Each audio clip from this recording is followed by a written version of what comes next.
क्या आप ये जुमला सही बोल सकते हैं? By next year I will have been teaching for 5 years। यहाँ पे हैव बीन क्यों आया? इसकी जगह पे विल बी टीचिंग क्यों नहीं आया? और सबसे अहम सवाल, क्या ये टेंस वाकई इंग्लिश में यूज भी होता है या सिर्फ बुक्स में है? अगर आपने ये टेंस समझ लिया तो आप एडवांस इंग्लिश बोलना शुरू कर देंगे, वो भी कॉन्फिडेंस के साथ। Welcome to English grammar and speaking academy, जहां इंग्लिश होती है आसान। So first of all, what is future perfect continuous tense?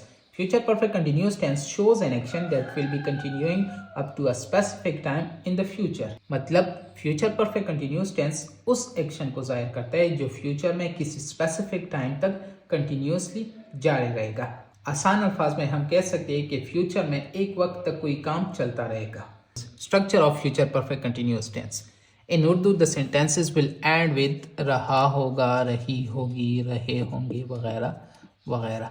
Students, आप कंफ्यूज हो रहे होंगे कि रहा होगा, रही होगी, रहे होंगे तो हम फ्यूचर कंटिन्यूस में भी इस्तेमाल करते हैं और यहाँ पे भी इस्तेमाल करेंगे, तो हमें कैसे पता लगेगा कि ये फ्यूचर कंटिन्यूस का जुमला है या फ्यूचर परफेक्ट कंटिन्यूस का जुमला है? तो याद रखिए, फ्यूचर परफेक्ट कंटिन्यूस या इसके अलावा जितनी भी परफेक्ट कंटिन्यूस की टेंसेस है उसमें टाइम का जिक्र होता है और बाकी जो कंटिन्यूस के जुमले होते हैं उसमें टाइम का जिक्र नहीं होता।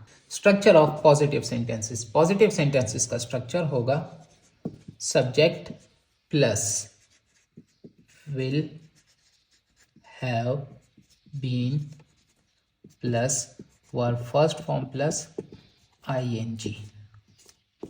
For example, I will have been studying for 2 hours। यहाँ पे हमने विल हैव बीन को एज ए हेल्पिंग वर्ब इस्तेमाल किया और फिर विल हैव बीन के बाद हमने verb first form plus ing लगाना है, तो यहाँ पे हमने वर्ब फर्स्ट फॉर्म स्टडी फिर उसके बाद ing लगाया हुआ है।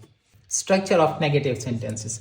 नेगेटिव सेंटेंस का स्ट्रक्चर होगा subject plus will plus not plus have been plus verb first form plus ing।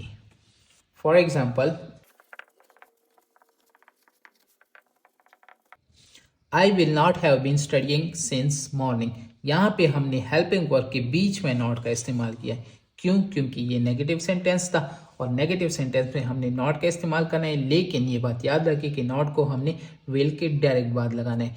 Have been के बीच में भी नहीं लगाना, हैव बीन के बाद भी नहीं लगाना, विल से पहले भी नहीं लगाना। इसकी एग्जैक्ट पोजीशन यही है, विल नॉट हैव बीन। और फिर इसी तरह वर्ब की फर्स्ट फॉर्म प्लस ing आएगी तो वो भी यहाँ पे हमने लगाया हुआ है।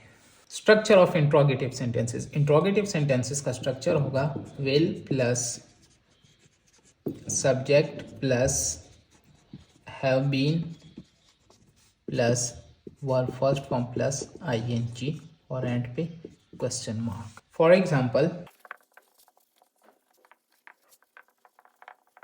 Will they have been playing since morning.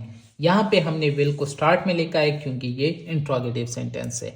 और ये बात याद रखिए कि जिस तरह हम नेगेटिव में विल के बाद डायरेक्ट नॉट लगाते थे फिर उसके बाद हैव बीन लिखते थे, उस तरह यहाँ पे हमने स्टार्ट में विल लिखना है, फिर उसके बाद सब्जेक्ट आएगा और फिर सब्जेक्ट के बाद हैव बीन आएगा और इस तरह verb first form plus ing भी आएगा। स्टूडेंट्स, आप नोटिस कर रहे होंगे कि यहाँ पे हम सेंस और फॉर का इस्तेमाल करते हैं, लेकिन most of the students confuse हो जाते हैं कि हमने सेंस को कहाँ पे इस्तेमाल करना है और इसी तरह फॉर को कहाँ पे इस्तेमाल करें।